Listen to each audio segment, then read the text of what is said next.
A Maine law requiring a 72-hour waiting period on gun purchases will be taking effect next Friday, August 9th. An act to address gun violence in Maine by requiring a waiting period for certain firearm purchases was put into law on April 30th, passing through the legislature without the governor's signature. The law states that a firearms seller cannot knowingly deliver a firearm to a buyer pursuant to an agreement sooner than the 72-hour waiting period, which must be concurrent with any waiting period imposed by any state or federal background checks. Sellers who violate the 72-hour waiting period law will be committing a civil violation and be subject to a fine between $200 and $500, followed by a $500 to a $1,000 fine for a second violation. The law also lays out who or what the 72-hour waiting period doesn't apply to. Examples of when the waiting period does not apply include the sale of a firearm to a firearms dealer, when the seller knows the firearm is being sold to a law enforcement officer, a corrections officer,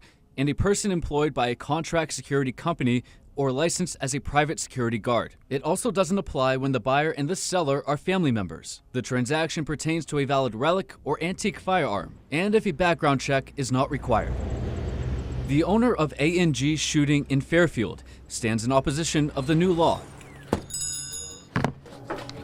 He says the waiting period creates additional stress for the buyer and the seller. Say you don't live in this area and you come in to buy a firearm. Well, you don't want to have to travel back here in 3 days. The only thing it's impacting is, everyday people that just want to come in and exercise their Second Amendment right. To hear more from Hensby and view the full language of the law, visit our website. Doug Banks reporting for ABC 7 and Fox 22 News.